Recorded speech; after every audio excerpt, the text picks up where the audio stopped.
दोस्तों, अगर मैं आपसे कहूं कि राजनीति एक दोगलापन है तो आपके दिमाग में क्या आएगा? चलिए मैं आपको एक इसका जीता जागता उदाहरण स्क्रीन पे दिखाता हूं। जी हां दोस्तों, आज मैं इस इंसान के बारे में बात करूंगा।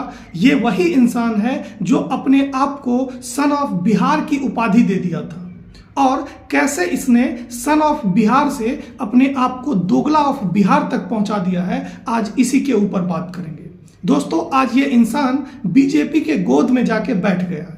हमें इससे 1% प्रॉब्लम नहीं है कि ये बीजेपी के गोद में जाके बैठा है या कांग्रेस के गोद में जाके बैठा है, लेकिन आज इसके पीछे की कहानी बात करेंगे। किस तरीके से नेताओं ने एक पैटर्न पकड़ रखा है, जिसे भी ये सारी चीजें करनी होती है, वो मुद्दे तो उठाना शुरू करता है गरीबों का, अपने आप को गरीबों का मसीहा बताना शुरू करता है। चाहे वो इंदिरा गांधी से लेके आज तक के लोगों को देख लो, चाहे मोदी जी को देख लो, इन सब ने जो है सबसे ज्यादा गरीबों की बात की है। लेकिन दोस्तों, पिछले 70-80 सालों में जो है सबसे ज्यादा अगर ठगा गया है इस देश में तो यहाँ के गरीब लोग हैं। दोस्तों, आज इसी के ऊपर बात करेंगे, किस तरीके से इस दोगला ऑफ बिहार इंसान ने जो है किस तरीके से बिहार के उन युवाओं के सपने को चकनाचूर कर दिया है, जिसको कि इसने पिछले 2 महीने से बिहार के बच्चों को, बिहार के उन लोगों को दिखाया था, चंपारण के उन लोगों को दिखाया था। आज उन सारे लोगों के सपने को इसने चूर चूर कर दिया है। दोस्तों, ये इंसान खुद को अभी प्रेस कॉन्फ्रेंस करके बता रहा है कि मैं जो है अपनी माँ के कहने पे आके बीजेपी ज्वाइन कर लिया। तुम तो ये कह रहे थे ना कि मैं बिहार के हर माँ के आंखों को आंसू पोंछूंगा। एक एमएलसी के टिकट पे तुम बिक जाते हो बे। इतनी तुम्हारी एक बिहारी होने का तो तुम फर्ज अदा कर देते, बिहारी के खून का तुम फर्ज अदा कर देते। एक एमएलसी के टिकट पे जो है तुम बिक गए। तुम तो बिहार के लोगों को सपने दिखा रहे थे, एक से एक तुम मॉडल पेश कर रहे थे। कर पाओगे तुम? अब जनता तुम्हें कहां भेजना चाह रही थी और तुम जाके कहां पे बैठ गए हो? एक एमएलसी के टिकट पे जाके बिक गए हो। कुछ तो शर्म करो। दोस्तों, इस इंसान ने जो है कितने सारे वादे किए। मैं मानता हूं कि ये किसी भी पोस्ट पे नहीं था।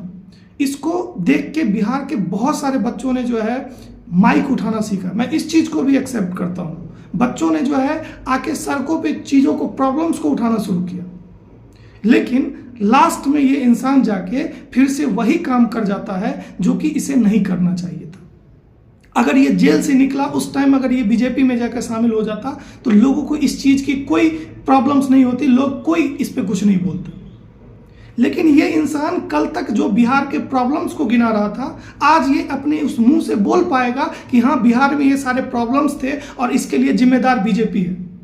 जो इंसान कल तक ये बात बोल रहा था कि इन सारी चीजों के लिए बीजेपी, आरजेडी और जेडीयू जिम्मेदार है, क्या वो इंसान आज इस बात को बोल पाएगा?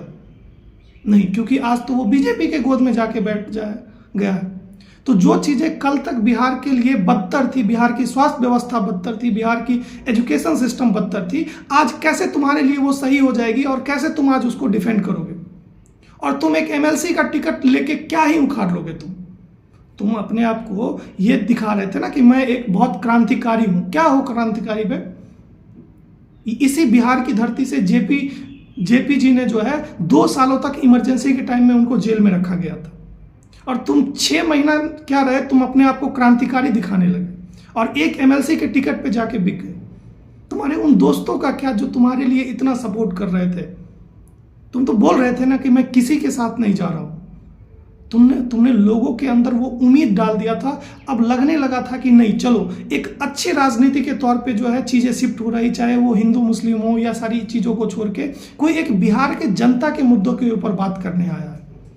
तुम्हारे चेहरे पे वो चीजें झलक रही थी। बहुत सारे लोग थे जो कि कह रहे थे कि नहीं, ये दोगला इंसान है, लेकिन हम लोग को भी लगता था कि नहीं, चलो कम से कम कुछ तो शिक्षित लोग इस टाइप से आएंगे, कुछ इस टाइप से काम करेंगे, ताकि लोगों को राजनेता का नाम सुन के इन लोगों के मुंह पे आज के टाइम में गाली आता है।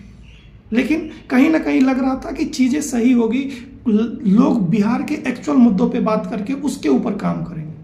लेकिन तुमने जो है पल भर में उन सारे लोगों के उम्मीदों पे पानी फेर दिया, अपने खुद के स्वार्थ के कारण। हाँ, तुम्हारी जिंदगी सही हो जाएगी, तुम एमएलसी बन जाओगे, मान भी लो, तुम्हारी जिंदगी सही हो जाएगी, तो फिर तुम ये इतने ढकोसले काहे कर रहे थे?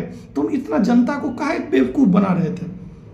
कि मैं चंपारण के लिए ये कर दूंगा, रक्सौल के लिए ये कर दूंगा। बेशरम आदमी कहीं के। दोस्तों, ये इंसान के लिए जितना बिहार के जनता के आंखों में रिस्पेक्ट था, उतना ही ये बिहार के जनता के आंखों से गिर चुका है। इसे अभी नहीं लग रहा है कि मैं मतलब क्या कर दिया हूं, इसको लग रहा है कि मैं जो करूंगा जनता उसको एक्सेप्ट कर लेगी। लेकिन अब ये इस स्थिति पे पहुंच जाएगा कि एक वार्ड पार्षद का भी ये चुनाव नहीं जीत सकता, क्योंकि आप गरीबों के उम्मीदों को तोड़े हो। आपके ऊपर लोगों ने भरोसा किया। ये छोटे छोटे बच्चे जो थे, जिनको कि अभी वोट देने का भी अधिकार नहीं था, वो बच्चे इस बंदे के पीछे पीछे पिछले 2 महीना से घूम रहे थे। उन सबको ये उम्मीद दिला रहा था। कहाँ गए तुम्हारे वो ढकोसले? तो दोस्तों, यही सच्चाई, यही है राजनीति की। राजनीति का सबसे बड़ा चीज यही है कि यहाँ पे कुछ भी निश्चित नहीं है, कौन कब किसके साथ जाके मिल जाए। हमें 1% इन चीज़ों से प्रॉब्लम नहीं है कि ये बीजेपी में गया है या कांग्रेस में जाए, इससे 1% का प्रॉब्लम नहीं है। हमें प्रॉब्लम इस चीज़ से है कि तुम जो सपने लोगों को दिखा रहे हो, तुम जो बिहार के लोगों को बता रहे हो कि आपकी एक्चुअल प्रॉब्लम ये है, हम इस चीज़ पे आके काम करेंगे, क्या तुम अब वो काम कर पाओगे? कितने एमएलसी ने क्या कर दिया है बताओ। बिहार में किसी बच्चे से जाके पूछो कि किस एमएलसी ने क्या कर दिया है, 2-4 एमएलसी का नाम तक नहीं पता होगा किसी को। तुम उस एमएलसी के टिकट पे जो है अपने आप को बेच दिए। इतने गिर कैसे सकते हो तुम, हमें तो ये नहीं पता था। दोस्तों, हमने सोचा था कि मैं अभी वीडियो नहीं बनाऊंगा क्योंकि मेरा एग्जाम था, बट इस इंसान के दोगलागिरी के कारण जो है आज मुझे लगा कि नहीं, मेरे को फिर से वीडियो बनाना चाहिए। और आफ्टर एग्जाम मैं फिर से वीडियोस बनाऊंगा, बट आज रेंडमली मेरे को वीडियो बनाना पड़ा क्योंकि जब से मैंने इस न्यूज़ को देखा तब से मेरे को कहीं ना कहीं लग रहा था कि मैं बहुत सारे लोगों के सामने इस बंदे को डिफेंड करता था। कहीं भी अगर कोई बोलता था तो मैं उसके सामने इस बंदे को डिफेंड करता था कि भाई लाख बुराई है इसके अंदर, लेकिन ये कुछ तो समाज के लिए अच्छा कर रहा था। लेकिन इस बंदे के मन के अंदर क्या था, वो सारी चीज़ें आज लोगों के सामने आ गई। अगर यही काम ये जब जेल से निकला या चुनाव मतलब जब से ये चुनावी प्रचार सब शुरू हुआ, उससे पहले अगर कर लिया होता, लोगों को 1% का प्रॉब्लम नहीं होता। लेकिन तुम जिस चीज़ों को गलत बता रहे थे, आज उसी के साथ तुम जाके जुड़ गए और प्रेस कॉन्फ्रेंस में बोल रहा है कि मैं लालू परिवार से निपटूंगा, ये करूंगा। अबे लालू जी बहुत बुरे हैं। अब तुम मेरे को बोल देना कि मैं लालू सपोर्टर हूँ, मेरे को किसी से मतलब नहीं है। मैं बस ये कह रहा हूँ लालू यादव बुरा है। बिहार की बर्बादी में तो इन सब का हाथ है। बीजेपी हो, कांग्रेस हो, आरजेडी हो, जेडीयू हो, सब का हाथ है। तुम किसी एक को टारगेट क्यों कर रहे हो? अगर 15 साल पीछे का अगर हिसाब तुम मांग रहे हो तो इस 15 साल का भी हिसाब मांगो। एक ब्लॉक से लेके हर जगह पे जाओ जहां पे कि बिना घूस दिए तुम्हारा काम नहीं होता है। तो क्या इसके लिए भी लालू जी जिम्मेदार हैं? अगर इसके लिए भी लालू जी जिम्मेदार हैं तो जाके चुरू पर पानी में जाके डूब मरो, क्योंकि 15 साल से जो है बीजेपी और जेडीयू की गवर्नमेंट रही है बिहार में। है औकात तुम्हारी कि तुम इस चीज के ऊपर बात करोगे? वहां पे अगर करोगे तो जूते मार के तुम्हें वहां से भगा दिए जाएंगे। यही तुम्हारी सच्चाई है। तुम बिकाऊ इंसान थे और तुम बिक चुके हो। तुम्हारे दोस्तों का मैं आज वीडियो देख रहा था। आज मैं अभी इनका एक फ्रेंड है नागेश सम्राट करके, उसका मैं वीडियो देख रहा था और भी बहुत सारे लोगों का देखा। इसने जिन बंदों ने इस इंसान के कारण, जब ये इंसान जेल में था, इसके कारण पुलिस की लाठियां से लेकर जेलों तक गया था।